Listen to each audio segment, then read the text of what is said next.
and the risk factors, the signs and symptoms, and the treatment options available for myocardial infarction.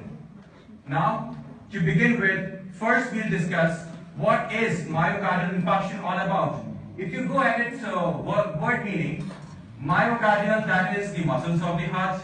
Infarction means necrosis, that is the death of the tissue. So, myocardial infarction just means the death of the cardiac muscles.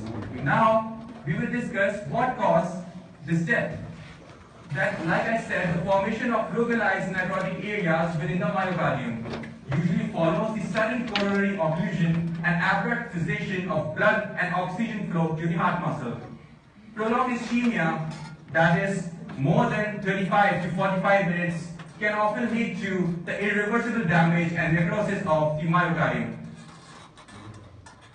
There are several risk factors associated with the myocardial infarction, like atherosclerosis, that is the deposition of fatty layer on the walls of the arteries, impaired glucose tolerance, obesity, elevated serum, decreased serum, smoking, sedentary lifestyle, uses of drugs, stress, and type A personality, that is the aggressive, competitive attitude, addiction to work, and chronic impatience.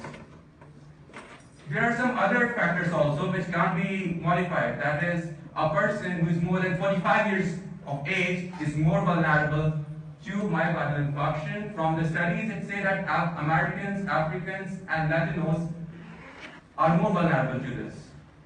Men are more susceptible than women. Now let's look at some of the causes.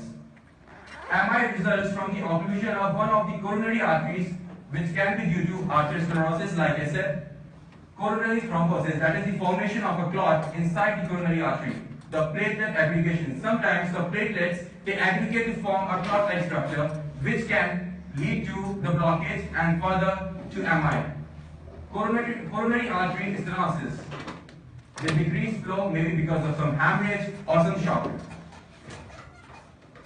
This is the pictorial representation of coronary thrombosis. This is a flow chart that I made, that I downloaded from internet, and it involves all kind of risk factors associated with myocardial infarction, step by step.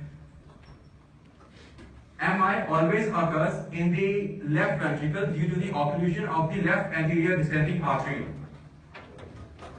And alterations in FCN depends upon its size and location of an infarction. Contractile FCN in the necrotic area cease permanently. Like when myocardial infarction happens, the scar tissues are said to replace the necrotic myocardial tissues, which have lost their ability to contractile, and the scar tissues inhibits contractility. There are three areas which develop in MI. Zone of infarction records pathological Q wave in the ECG. Zone of injury gives rise to elevated ST segment. Zone of ischemia produces inversion of T wave. This is the classification of MI. Like transmural infarction extends from endocardial